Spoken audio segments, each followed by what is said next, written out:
जिस प्रकार से डॉलर मजबूत होता जा रहा है, रुपया कमजोर होता जा रहा है, विश्व व्यापार में भारत टिक नहीं पाएगा। अगदी बरोबर बोलले प्रधानमंत्री। ज्या पद्धतीनं डॉलरच्या तुलनेत रुपया कोसळतोय, डॉलर मजबूत होतोय आणि रुपया कमजोर होतोय, हे बघून प्रत्येक इकॉनॉमिस्ट म्हणतोय भारतात महामंदी येणार। कारण आपल्या दैनंदिन जीवनात ज्या महत्त्वाच्या गोष्टी आपण वापरतो त्यातल्या बऱ्याच वस्तू आपला देश आयात करत असतो। फॉर एक्झाम्पल पेट्रोल, डिझेल आणि सोनं आणि बऱ्याचशा वस्तू आहेत ज्या आपण इम्पोर्ट करत असतो। पण या सगळ्या वस्तू इंटरनॅशनल मार्केटमध्ये डॉलरमध्ये खरेदी कराव्या लागतात। पण जर डॉलरची व्हॅल्यू वाढत असेल तर साहजिकच आहे आपला डॉलरचा साठा संपेल आणि भारत इंटरनॅशनल व्यापारामध्ये टिकू शकणार नाही। मग आता प्रश्न असा येतो, एवढं आर्थिक संकट येईपर्यंत सरकार झोपलं होतं का? काय करत होतं सरकार?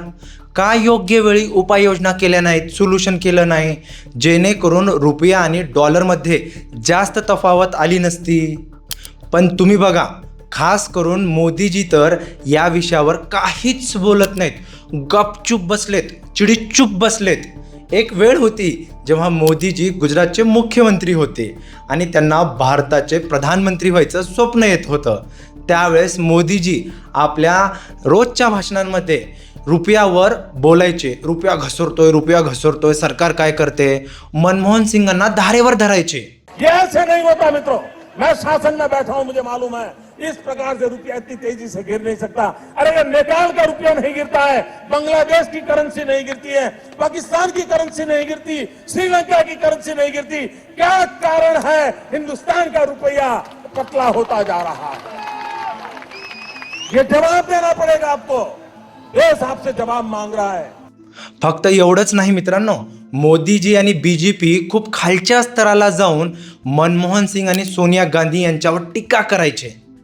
पण बीजेपी आणि मोदीजी यांचा दुटप्पीपणा बघा, हिपोक्रेसी बघा।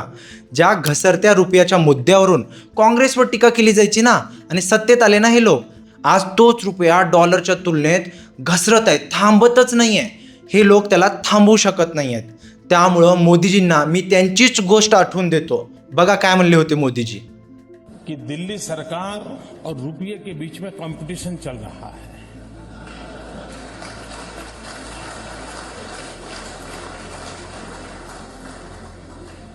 किसकी आबरू तेजी से गिरती चली जा रही है, कौन आगे जाएगा, इसकी कंपटीशन चल रही है। बघितलात मित्रांनो, आता मला मोदीजींना विचारायचं आहे, मोदीजी तुम्हाला देशातील जनता आता असंच म्हणेल का की रुपया ज्या वेगाने पडतोय त्याच वेगानं तुमचं सरकार सुद्धा लाज सोडतंय? पण मित्रांनो तुम्ही म्हणाल यावर सोल्युशन काय? यावर सोल्युशन आहे, मोदीजीने ते इम्प्लिमेंट केलं नाही। पहिलं सोल्युशन, पेट्रोल आणि नॅचरल गॅसच्या संदर्भात मोदीजींचं जे धोरण आहे ना ते चुकीचं आहे। अमेरिकेच्या दबावात येऊन मोदींनी इराण आणि रशियाकडून स्वस्त तेल घेणं बंद केलंय। आता अमेरिका म्हणतोय म्हणून रशियाकडून तेल घेत आहेत, पण इराणकडून चक्क बंद केलेत। जर आपण या देशांकडून तेल घेतलं ना तर डॉलरचा खर्च जो आपल्याला करावा लागतो तो करावा लागणार नाही, कारण इराण आणि रशिया हे त्यांच्या स्वतःच्या करन्सीमध्ये तेल विकतात।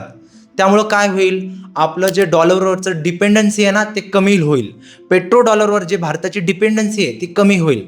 याचा नक्कीच फायदा भारताच्या रुपयाला होईल आणि अर्थव्यवस्थेला सुद्धा होईल।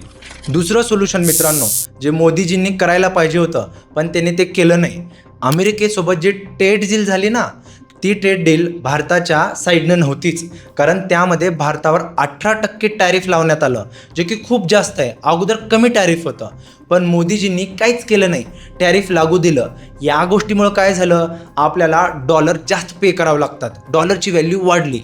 पण शेवटी सगळ्यात महत्त्वाचं, जेव्हा मोदीजींना माहीत होतं इराण आणि इस्रायलचं युद्ध होणार आहे, कारण मागच्या 3 वर्षापासून मिडल ईस्टमध्ये वातावरण तापत होतं, तरीसुद्धा मोदीजींनी योग्य ते उपाययोजना केल्या नाहीत। त्यामुळंच आज आपल्या देशाला महामंदीचा सामना करावा लागू शकतो। आणि मित्रांनो येत्या काळात जर रुपया 150वर गेला ना डॉलरच्या तुलनेत तर ही आश्चर्याची गोष्ट नसेल, जाऊ शकतो। मित्रांनो शेवटी मला तुम्हाला विचारायचं आहे, रुपयाची एवढी वाईट अवस्था होत आहे तरीसुद्धा मोदीजी गप्प काय आहेत? तुम्हाला काय वाटतं या विषयावर? तुम्ही कमेंट बॉक्समध्ये सांगू शकता। तुम्ही हा व्हिडिओ इथपर्यंत बघितलात, तुमचं धन्यवाद। अशाच पद्धतीनं आमच्या चॅनलच्या व्हिडिओजला लाईक करा, शेअर करा आणि तुम्हाला जर आमचे व्हिडिओ आवडत असतील तर आमच्या चॅनलला सबस्क्राईब करा. धन्यवाद. जय हिंद, जय महाराष्ट्र.